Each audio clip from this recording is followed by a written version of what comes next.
시청자 여러분 안녕하십니까? 하루를 여는 JTBC 아침 뉴스입니다. 전북은 오늘 아침 전주 15도 등 9도에서 15도 분포를 보이고 있습니다. 오늘 새벽에는 5mm 안팎의 비가 내렸지만 차차 맑아지겠습니다. 다만 오후 내내 황사 현상이 나타날 것으로 보여 건강관리에 주의가 필요합니다. 낮 최고 기온은 15도에서 18도 분포로 어제보다 1도가량 낮겠습니다. 전주기상지청은 내일은 아침 기온이 큰 폭으로 떨어지는 등 당분간 기온 변화가 심할 것으로 내다봤습니다. 전주 덕진에서 국회의원을 지낸 김성주 전 의원이 국민연금공단 이사장에 취임했습니다.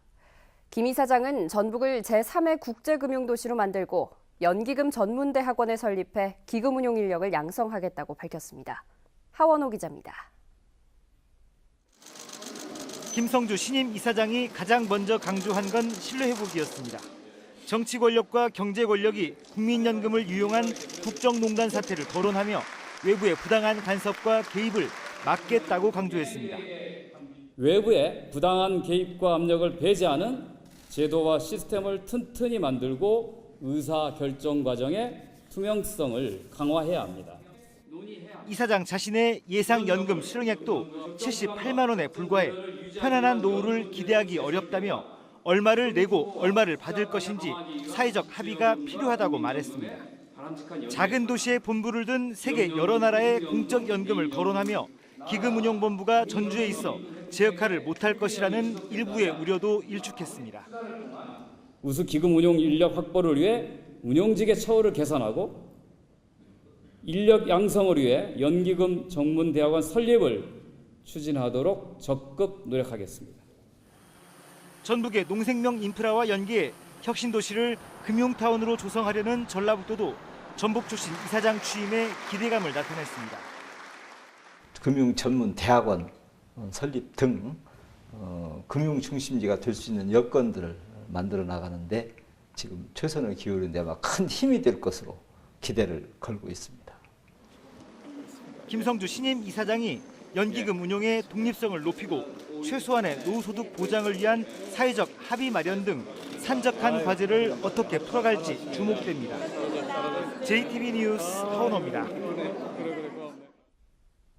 보신 것처럼 국민연금공단 김성주 이사장이 연기금 전문대학원 설립을 적극적으로 추진하겠다 이런 뜻을 밝혔는데요. 전라북도를 금융도시로 육성하는 데는 연기금 전문대학원 설립이 첫걸음이라고 할 수 있습니다. 관련법 개정과 예산 확보처럼 풀어야 할 과제가 적지 않습니다. 이승환 기자입니다. 국회 김광수 의원은 지난달 국민연금법 일부 개정안을 발의했습니다. 600조가 넘는 연기금 운용 인력을 양성하기 위해 전문 대학원을 설치하는 게 핵심입니다. 연기금이 늘어나는 것에 비례해서 똑같이 운영 인력도 같이 늘어나야 되는데 그 인력의 안정적인 공급은 대단히 중요한 문제다. 현재 국회 보건복지위에 상정된 이 법안은 사업비 조달 문제가 쟁점입니다. 학생 30명에서 50명 규모로 연기금 전문대학원을 설치하는 데 필요한 예산은 대략 38억 원. 국회는 국가 예산을 지원해야 한다고 생각하고 있지만 정부는 국민연금이 연기금을 투입해야 한다는 입장입니다. 실제로 전라북도가 내년도 국가 예산으로 2억 원의 용역비를 요청했지만 아직까지 근거 법안이 없다 보니 복지부의 반응도 미온적입니다. 동의하고 있는 부분이기 때문에 법적 근거만 마련된다라고 하면 막판에 용역비 정도를 함께 내년 예산에 넣을 수 있지 않겠는가 이렇게 생각을 합니다. 만약 정기국회 때 법안과 예산을 동시에 풀지 못하면 내년에 사업 착수가 어려운 만큼 만만치 않은 고비가 남아있는 셈입니다. 전라북도는 기금운용본부 이전 휴가를 극대화해서 전주를 서울과 부산에 이은 제3의 금융도시로 조성한다는 계획입니다. 연기금 전문대학원의 설립은 이 같은 구상을 실현하기 위한 첫 번째 관문입니다. JTBC 뉴스 이승환입니다.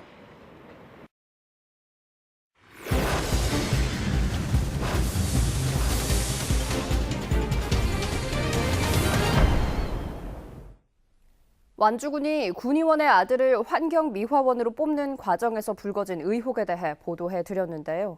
이 아들 말고도 해당 의원의 제부와 며느리도 완주군에 근무하는 것으로 확인됐습니다. 의원직을 시작한 지 5년 만에 일가족 3명이 완주군 공무원이 됐습니다. 정원익 기자입니다. 아들 채용 논란의 중심에 서 있는 완주 군의원은 지난 2010년 비례대표로 의원직을 시작했습니다. 그로부터 3년 뒤 해당 의원 여동생의 남편, 즉 제부는 완주군 환경미화원에 최종 합격했습니다. 해당 의원은 자신이 직접 전 완주 군수에게 제부의 취업을 부탁했다고 밝혔습니다. 또 제부가 환경미화원에 응시하자 담당 부서에 잘 봐달라며 전화를 했다고 시인했습니다. 내가 면접을 부탁했어요. 환경미위생과에다가 우리 전함이 거부 원서를 넣었다는데 면접 볼 적을 어떻게 조금 봐줄 수 있으면 봐줘, 그 얘기를 했네요. 해당 의원의 며느리도 현재 완주군의 기간제 공무원으로 근무하고 있습니다. 지난 2011년부터 벌써 7년째입니다. 지금은 독거노인 생활 관리사들 관리하는 서비스 관리자로 있거든요. 그 전에는 제가 정확히는 모르겠어요. 2년 전에는 채용 과정에 각종 의혹이 일고 있는 아들까지 환경미화원에 뽑혔습니다. 해당 의원이 의원 생활을 시작한 지 겨우 5년 만에 일가족 3명이 잇따라 완주군 공무원이 된 겁니다. 해당 의원은 관련 보도가 이어지자 며칠째 취재진과의 만남은 물론 전화 연락조차 피하고 있습니다. 무지성 간단하고 식사하고 좀 들어주세요. 근데 오늘 하루 있네, 하루 일정이 아니니까. 주민들은 있는 자의 횡포라며 분통을 터뜨립니다. 일반인들은 어쨌든 모든 것이 들어가기 힘든 자리 있잖아, 그런 자리들이. 그게 있는 자의 횡포 아니에요? 군의원이 자신의 지위를 이용해 일가족을 공무원으로 만든 정황들이 잇따라 드러나면서 비난이 갈수록 커지고 있습니다. JTB 뉴스 정원익입니다. 국내 쌀 수출 1호인 군산의 한 미국 처리장이 경영난에 보조금 유용까지 적발되면서 10년 만에 문을 닫았습니다. 쌀 수출길도 막히게 됐습니다. 김진형 기자입니다. 국산쌀 수출 1호 기업으로 잘 알려진 군산의 한 미국 종합 처리장입니다. 현대시 시설을 갖추고 고품질의 쌀을 공급해왔습니다.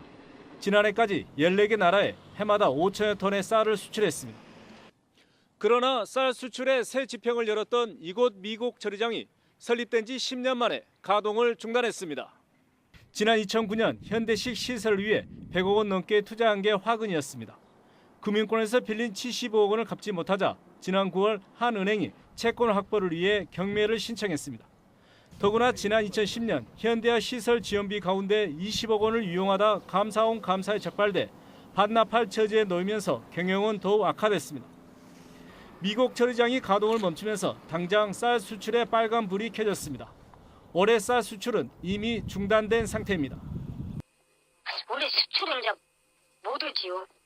할 사람이 없잖아요. 일단 부도가 났기 때문에 운영을 지금 중단했잖아요. 수출 확대를 통해 그동안 쌓아온 군산 지역 쌀 브랜드 이미지도 물거품이 될 위기에 처했습니다. 군산시는 700헥타르에 이르는 친환경 쌀 재배단지를 조성하고 해마다 3,500톤의 쌀을 생산해 대부분 수출해왔습니다. 고품질 쌀을 내세우며 수출길을 개척했던 미국 처리장이 가동을 중단하면서 지역의 쌀 수출이 타격을 입게 됐습니다. JTB 뉴스 김진영입니다. 가상화폐로 투자 사기를 벌인 일당이 경찰에 붙잡혔습니다. 이들은 고수익을 보장한다고 홍보하고 불법으로 투자자를 모집해 수십억 원을 챙긴 것으로 드러났습니다. 나금동 기자입니다. 가상화폐 비트코인에 투자하라고 꼬드겨 투자자들로부터 380억 원을 끌어모은 일당이 경찰에 붙잡혔습니다. 60살 장모 씨 등 6명은 지난해부터 최근까지 서울시 강남구에 비트코인 구매를 대행하는 회사와 전국 60개의 지점을 설립했습니다. 그리고 이곳에서 비트코인 투자 사업을 벌였습니다. 비트코인의 개념을 잘 모르는 주부와 퇴직자 등을 대상으로 비트코인 구매를 대행해주고 투자하도록 유도했습니다. 이들은 투자자들을 개인적으로 만나 다음과 같은 홍보물들을 보여주며 투자를 유도했는데요. 확정적 수익을 보장하겠다고 약속했습니다. 지난 2년 동안 3,900여 명으로부터 387억 원을 투자받았습니다. 이 가운데 84억 원 상당은 운영비 등의 명목으로 가로챘습니다. 지금 현재 우리 국내에서는 그 대행자를 통한 비트코인 구입 행위는 모두가 불법이라고 볼 수 있습니다. 경찰은 유사 수신 행위 규제에 관한 법률 위반 등의 혐의로 장 씨를 구속하고 5명을 불구속 입건했습니다. JTB 뉴스 나금동입니다. 부동산 시장관리 전문 공기업인 한국감정원 군산지사가 6년여 만에 다시 문을 열었습니다. 남원에서는 시와 그림이 어우러져 특별한 분위기를 자아내는 전시가 열리고 있습니다. 시군 소식 오정현 기자가 정리했습니다. 한국감정원 군산지사가 개소식을 갖고 본격적으로 업무에 돌입했습니다. 한국감정원 군산지사는 군산과 익산, 김제, 부안, 고창 지역에 대한 부동산 가격 공시와 부동산 시장 적정성 조사 등의 서비스를 제공하게 됩니다. 남원시는 이달 말까지 광활루원 춘향관에서 시 광활루원에 깃들다라는 주제로 시화전을 엽니다. 한국문인협회 남원지부의 재능기부로 이루어진 이번 시화전에는 오작교 사랑과 요천 다슬기탕, 사랑의 남원 등 24점의 작품이 전시됩니다. 꼭 한번 들리는 광활루에 오셔서 남원에 대한 정취를 한껏 느끼고 가셨으면 좋겠습니다.